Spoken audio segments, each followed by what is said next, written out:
শাওয়াল মাসের 6টি রোজা আছে। কয়টি রোজা? 6টি রোজা। এই 6টি রোজা যদি কেউ রাখে, আল্লাহর হাবিব সাল্লাল্লাহু আলাইহি ওয়াসাল্লাম বলেছেন সারা বছর রোজা রাখার সওয়াব তার আমলনামায় মিলবে। কোন সুবহানাল্লাহ। আল্লাহর হাবিব সাল্লাল্লাহু আলাইহি ওয়াসাল্লাম বলেন, সহিহ মুসলিম শরীফে বর্ণিত হয়েছে, মান সামা রমাদান সুম্মা আতবাআহু সিত্তাম মিন শাওয়ালিন কানা কাসিয়ামিদ দাহর। আল্লাহর হাবিব সাল্লাল্লাহু আলাইহি ওয়াসাল্লাম বলেছেন, মুসলিম শরীফের হাদিস, যে ব্যক্তি মাহে রমাদানের পূর্ণ রোজা পালন করবে, এরপরে শাওয়াল মাসের 6 রোজা পালন করবে, রব্বুল আলামিন তাকে সারা বছর রোজা রাখার সওয়াব দান করবে। সারা বছর সওয়াব দান করার কারণ হলো, আল্লাহ তাআলা বলেন সূরাতুল আনআম আয়াত নম্বর 160, মান জাআ বিল হাসানাতি ফালাহু আশরু আমসালিহা। কেউ যদি একটা ভালো কাজ করে, রব্বুল আলামিন একটা ভালো কাজের পরিবর্তে 10টা সওয়াব দান করে। তাহলে ওইদিকে 30টা রোজা রেখেছেন, আর এই দিকে 6টি রোজা রাখলে হয় মোট 36টা। এই 36কে 10 দিয়ে গুণ করলে সারা বছর রোজা রাখার সওয়াব হয়ে যায়। সারা বছর রোজা রাখার সওয়াব আপনি পাবেন। এই রোজাটা রাখবেন কেমনে? প্রশ্ন আসে না নাই? কারণ অনেক সময় মেয়েরা অসুস্থ হয়ে যায় পিরিয়ডের কারণে, বা বিভিন্নভাবে অসুস্থ হয়ে যায় তার।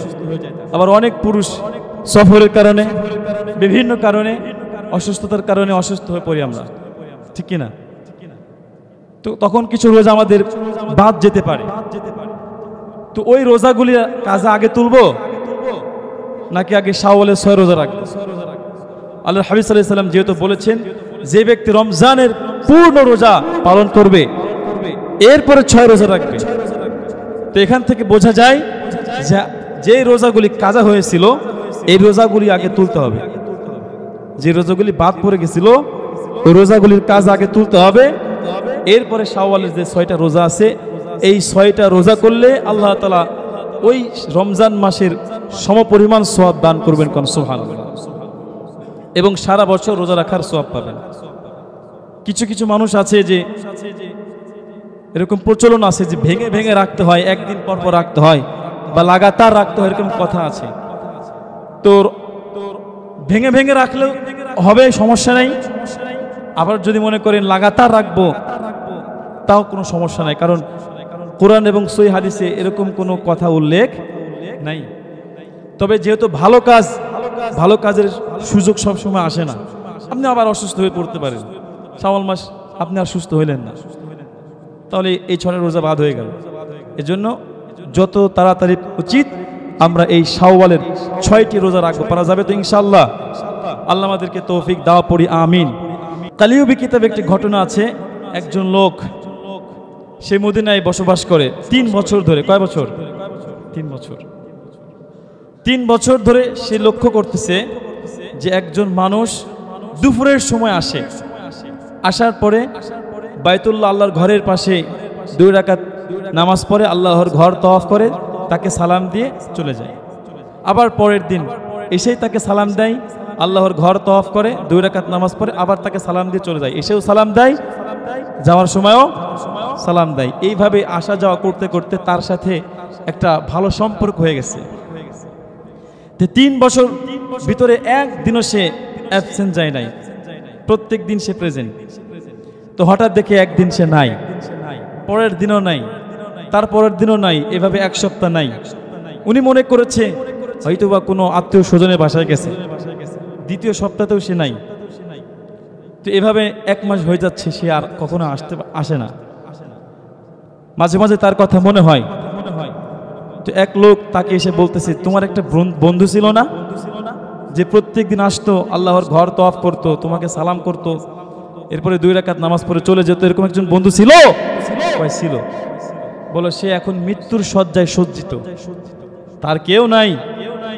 তোমাকে বলেছে তুমি যেন তার সঙ্গে গিয়ে একটু দেখা করো। সুবহানাল্লাহ পড়েন। উনি তো বলতেছে আমি তার সাথে দেখা করার জন্যই আগ্রহে বসে আছি। ওনাকে নিয়ে যাওয়া হয়েছে, গিয়ে দেখে বাসায় স্ত্রী নাই, মা নাই, বাবা নাই, ছেলে নাই, কেউ নাই, সে একাই।